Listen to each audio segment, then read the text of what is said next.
What's goody, y'all? My name is Eli Blacede. I'm sorry it's been 2 weeks since I've uploaded. I have been busy with grad school, which speaking of, y'all, please pray for me.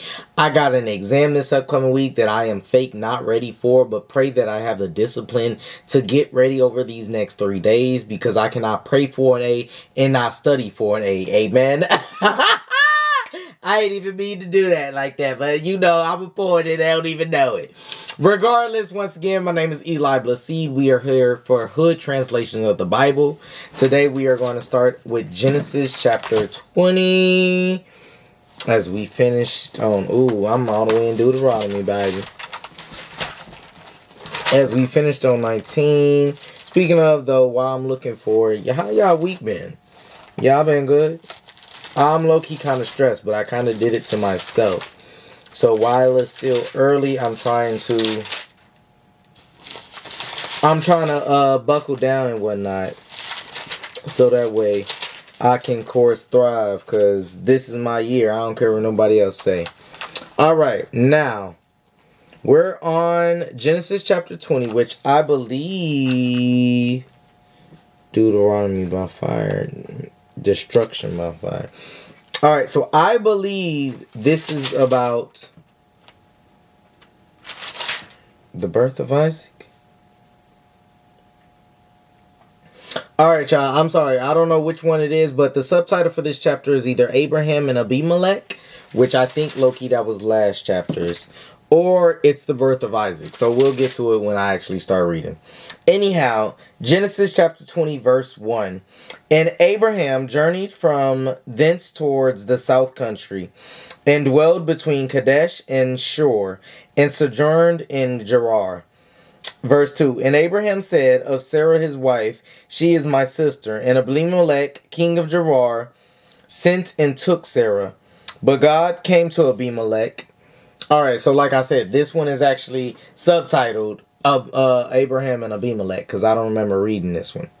So yeah, Abraham and Abimelech, but like I said, verse 20 or chapter 20, verse 3. But God came to Abimelech in a dream by night and said to him, Behold, thou art but a dead man for the woman which thou hast taken, for she is man's wife. But Abimelech had not came near her, and he said, I had not, wilt thou slay also a righteous nation? I said what I said. Verse 5. She said he not unto me, she is my sister, and she herself said, he is my brother, in the integrity of my heart and innocence of my hands have I done this. Now, before we even get to verse 6, I feel like I don't really know God's intention here. I'm not even trying to speculate upon his intention, because once again, he's God. But like at the end of the day, my man Abimelech is he preaching the preach. He said, wait a minute, first and foremost, I ain't even touch her. That's the first thing we got to do. I ain't came near her. Secondly, did he not and she not out her own mouth? Both of them out their own mouths said, this is my sister, this is my brother. I ain't know that they was to join like that. You feel me? So I feel like as much as he's begging, he's also like standing firm in that, like, before God. Hold on. Well, like, we're innocent. Would you, what he does say in verse 5? Verse 4. I'm sorry. He said, wilt thou slay also a righteous nation? Once again, we ain't did nothing wrong. We're abiding by what we was told. But verse 6, and God said unto him in a dream, Yea, I know that thou didst this in integrity of thy heart, for I also withheld thy from sinning against me. Therefore suffered I thee not to touch her. That one don't make sense. We gonna come back to that at the end, though. No, we're actually just gonna do it right now. Where is me phone? Since it's in the beginning, y'all know I gotta pull up my Bible. Genesis chapter 20, verse 6. Ooh, we was right at 19, too. Alright, so once again, verse 6 says, in the King James Version. And God said unto him in a dream, Yea, I know that thou didst this in the integrity of thy heart, for I also withheld thee from sinning against me. Therefore suffered I thee not to touch her. Alright. In the English Standardized Version, it says, Then God said to him in the dream, Yes, I know that thou have done this in integrity of your heart, and it was I who kept you from sinning against me. Therefore I did not let you touch her. Alright, like I said, that had made me a little confusing just because it says, in the King James Version, it says, Therefore suffered I thee not to touch her. And in the English standardized, whatever the acronym stands for, it says, Therefore I did not let you touch her. So basically, he's letting him know, hey, I'm the reason you ain't my fault. I'm the reason you ain't really go through with what you was going through. Like, I really put that spirit upon you. But understand, I know, and that's what gets me, like, so God knew I did it in earnest, but you still got me out here pleading for myself. Like, God was really funny. Like, I feel like he would have struck down the nation, but, like, he had to give a little jump scare. Like, yo, what you doing? Like, why did I have to be the one to stop you? Like, that's how he really pulled up. But that's how I'm feeling like he pulled up. Verse 7. Now therefore restore the man his wife, for he is a prophet, and he shall pray for thee, and thou shalt live. And if thou restore her not, know thou that thou shalt surely die, thou and all that are thine. Verse 8. Therefore Abimelech rose early in the morning and called all his servants and told all these things to their ears, and the men were sore afraid. Verse 8. Verse 9 first and foremost, but we're going to look up sore first. What does it say? You and all of yours. Verse 8. So verse 8, it simply says, and the men were very much afraid. So I guess that's why you're sore. It's a intense feeling. You don't have like a scratch. You don't have a boo-boo. Like, you are sore. You are aching. You are in distress. That's how afraid they were. Verse 9, Then Abimelech called Abraham and said unto him, What hast thou done unto us? And what have I offended thee, that thou hast brought to me and on my kingdom a great sin? Thou hadst done deeds unto me that ought to not be done. Verse 10, And Abimelech said unto Abraham, What sayest thou that thou hast done this thing? Verse 11, And Abraham said, Because I thought surely the fear of God is not in this place, and thy will slay me for my wife's sake. Verse 12, And yet indeed she is my sister. She is the daughter of my father, but not the daughter of my mother, and she became my wife.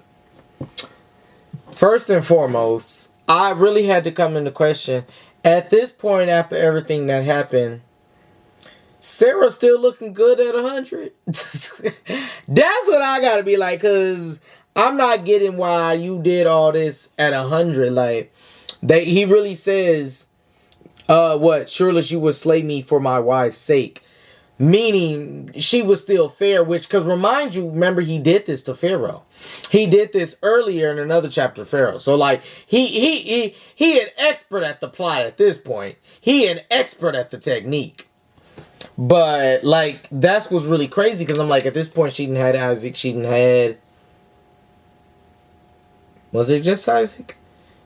She had some other son, too. I can't remember his name right now. But anyhow, she had Isaac. So she surely got to be 90, about 100, but 90 at the least. So it's like, yo, like, what's really going down? But then secondly, I also had to say, in verse 12, when he said, And yet indeed she is my sister, she is the daughter of my father, but not the daughter of my mother.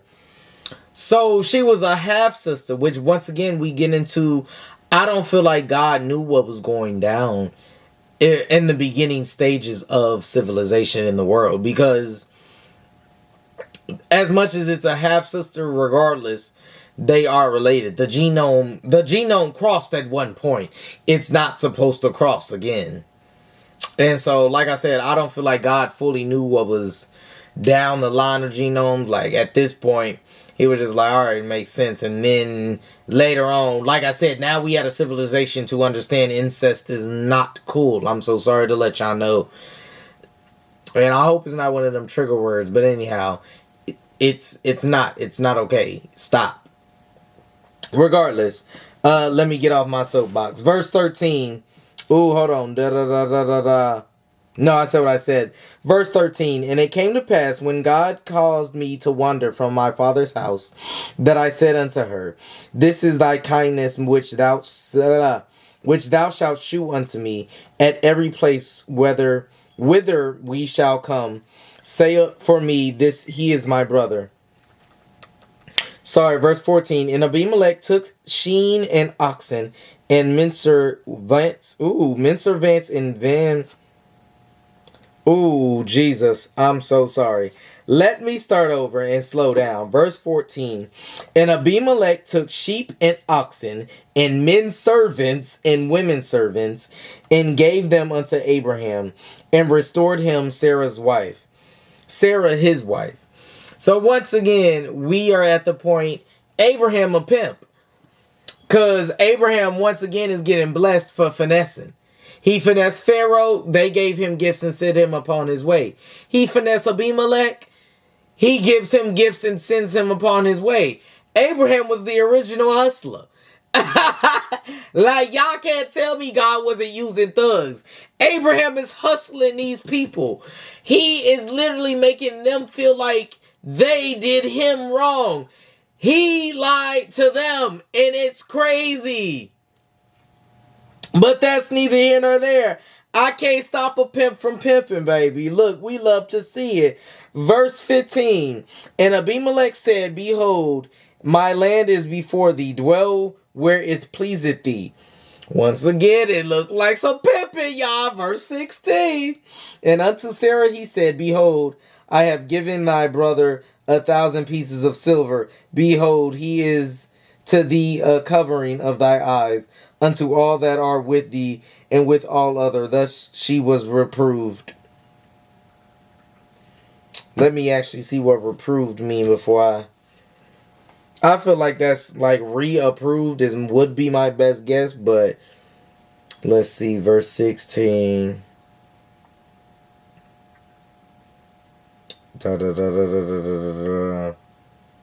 And before everyone you are vindicated. Oh, so like I said, reapproved. It's spelled it don't know. Yeah, it's spelled reproved. So I just had to assume approved. I would say reapproved, but I guess reproved is also a word or an aspect of it. I actually had to search that and figure that out. But regardless, anyhow, she is vindicated, so she is reproved. But also, too, I just wanted to say at the same time, it's funny how now he's calling Abraham Sarah's brother. Like, as much as, yes, it is technically her brother, we just had this whole issue with to where he was not your brother because he is your husband. And so, like, the back and forth, either, as much as, like I said, since the Bible could have been rewritten, maybe they wasn't doing no proofreading when they rewrit this and rescripted this.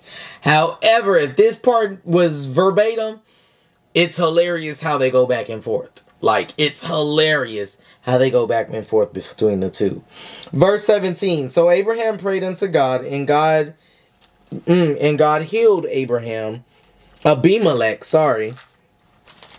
and his wife, and his maidservants, and they bare children. We're going to read that again. 17. So Abraham prayed unto God, and God healed Abimelech and his wife and his maidservants, and they bare children. I'm feeling like that's saying Abimelech bare children with the maidservants, and therefore they was Abimelech's wife's children too. So once again, they bore children because that was the common practice that was going on back then. But then also too, if you remember, when God pulled up to Abimelech in the dream, he had told him, hey, as long as you restore this man's wife, that man's gonna pray for you, and I'm gonna bless over you because he prayed for you. Like, as much as I could just bless you right now, I need him to initiate it, because once again, I am focused upon him. I am doing blessings and greatness through him, as he will be the father of many nations. Verse 18. For the Lord had fast closed up the wombs of the house of Abimelech because of Sarah, Abraham's wife.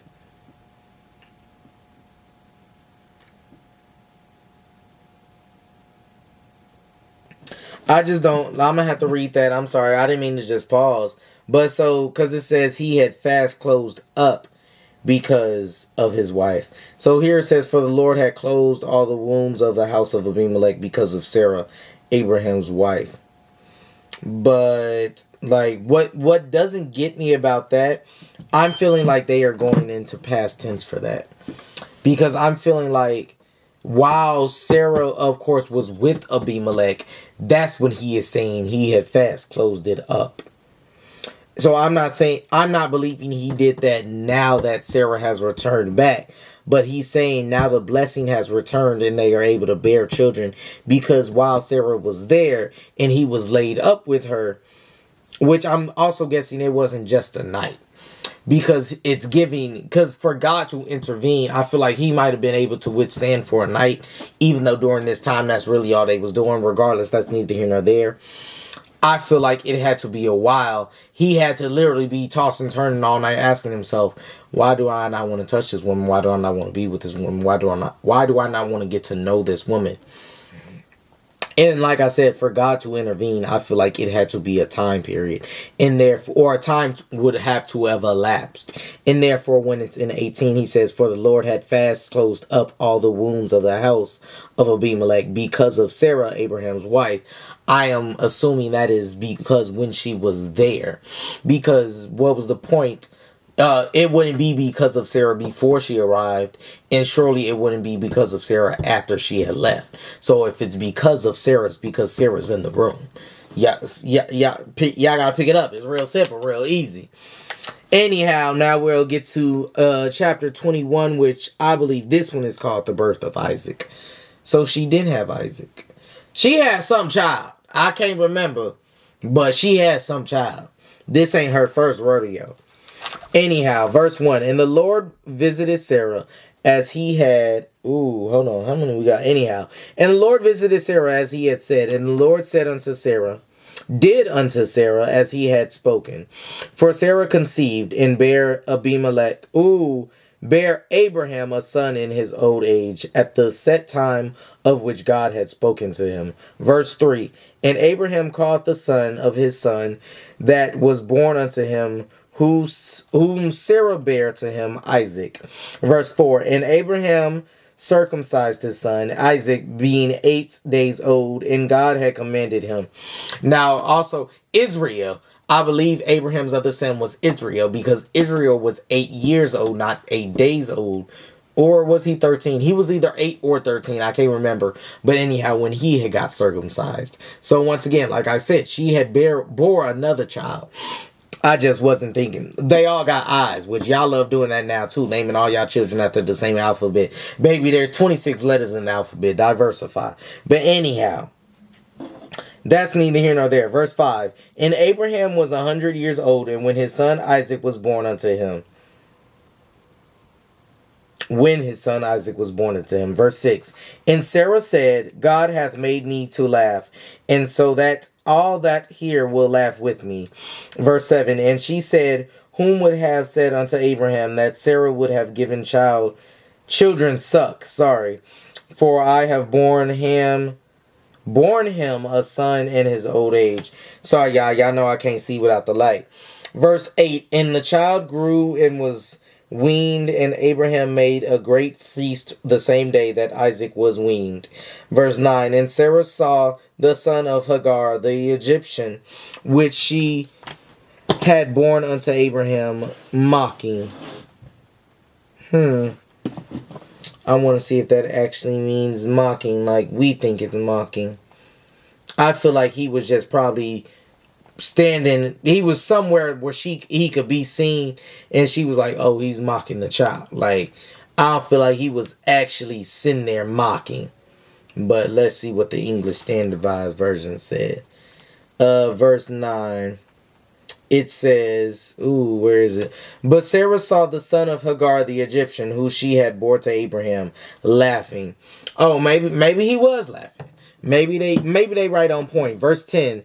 Wherefore she said unto Abraham, cast out this bondwoman and her son, for the son of this bondwoman shall not be heir with my son, even with Isaac. And the thing was very grievous in Abraham's sight because of his son. Verse 12, and God said unto Abraham, let it not be grievous in thy sight because of the lad, and because of thy bondwoman. And all that Sarah hath said unto thee, hearken unto her voice, for Isaac shall thy seed be called. So basically, to hearken unto a voice means to appeal to her. Let her hear your command. Understand that when you tell her that Isaac is going to be the heir, he needs not worry about nothing else. You need not worry about nobody else, because God had called it to be Isaac. Point blank, period. The Egyptian is gonna get his was the Egyptian Israel? Anyhow, the Egyptian son gonna get his little blessing too, but he's not gonna be as great as Isaac. That's what we have to remember. God had specifically said that outright. Verse 13. And also of thy son, of thy bondwoman, will I make a nation, because he is thy seed. Point blank, period. As we just said, I'm going to make him still a nation, but it's not going to be as great as Isaac's. 14. And Abraham rose up early in the morning and took bread and a bottle of water and gave it to Hagar, putting it on her shoulder and the child, and sent her away. And she departed and wandered in the wilderness of Beersheba. 15. And the water was spent in the bottle, and she cast the child under one of the shrubs. 16. And she went and sat her down over against him a good way off, and it were a bow shot, for she said, let me not see the death of the child. And she sat over against him, and lifted up her voice and wept. 17. And God heard the voice of the lad, and the angel of God called to Hagar out of heaven, and said unto her, What aileth thee? What aileth thee? Sorry, like an ailment. So what aileth thee, Hagar? Fear not, for God hath heard thy voice of the lad where he is. 18. Arise, lift up the lad, and hold him in thy hand, for I will make him a great nation. And God opened her eyes, and she saw it all well of water. She saw a well of water, and she said, and filled the bottle with water, and gave the lad drink. Verse 20. And God was with the lad, and he grew and dwelt in the wilderness, and became an archer. And he dwelt in the wilderness of Paran, and his mother took him a wife out of the land of Egypt. And it came to pass at the time that Abimelech and Phishol, the chief captain of his host, spake unto Abraham, saying, God is with thee in all that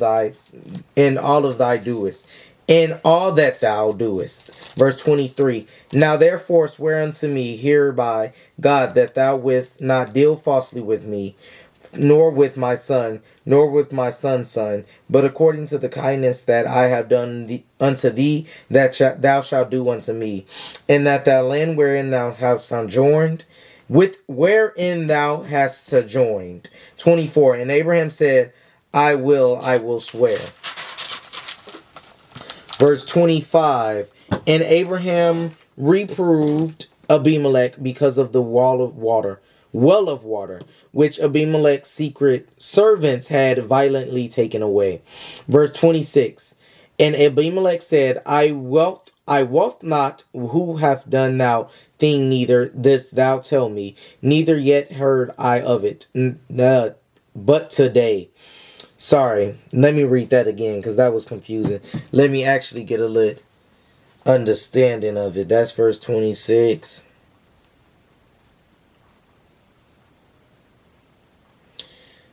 (18) 25, 26. It says, Abimelech said, I do not know who has done this thing. You did not tell me, and I have not heard of it until today.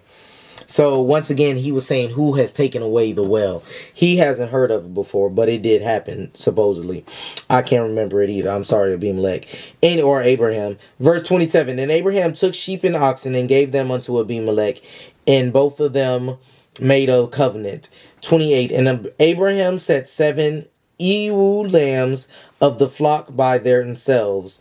29, and Abimelech said unto Abraham, what mean these 7 ewe lambs which thou hast set by themselves? And he said, for these 7 ewe lambs shalt thou take off my hand, that they may be a witness unto me that I have digged this well. 31. Wherefore he called that place Beersheba, because there they swore both of them. 32. Thus they made a covenant of Beersheba. Then Abimelech rose up, and Phishol, the chief captain of his host, and they returned into the land of the Philistines. 33. And Abraham planted a grove in Beersheba, and called there on the name of the Lord, the everlasting God. And Abraham sojourned in the Philistines' land many days. And that's the end of 21. Now, I feel like a part of that was the setting of the land of Philistine. Because as you know, I'm also trying to search what Ewu means in KJV Bible. In the KJV Bible, an ewe simply means a female sheep. So, once again, they were just female sheep, which, once again, we knew they were sheep. I just didn't know ewe signified female. But I feel like a lot of this chapter was setting up the land of the Philistines. And so, as much as you understand later on the Philistines will be hated, I'm not sure by which nation, but I remember Christians will say all the time, stand beside me, Philistine, or you must be a Philistine, something like that along those lines, giving a negative connotation, to the term Philistines. But I feel like this is also setting that up. As we said, once again, he will be the father of great nations. This is setting up the nation of the Philistines, which is partially Abraham after he finessed Abimelech and whatnot. Abimelech was also the chief ruler of the lands and whatnot. However, after he got finessed, he had started showing niceness to Abraham, and he said, I don't know who took your well, neither have I heard of it to this day, as you never told me.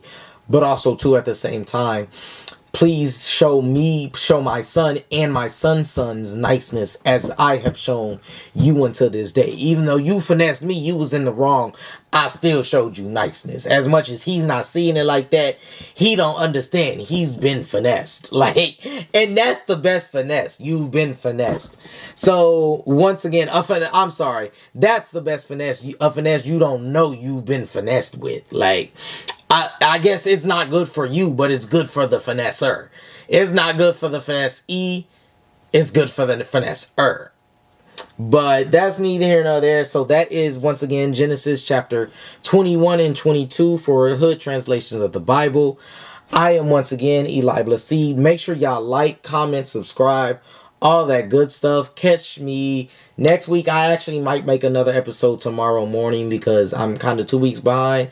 But if not, catch me next episode regardless. Love y'all. Bless y'all. Have the week y'all deserve, day y'all deserve, month y'all deserve. And it's February. Happy Black History Month.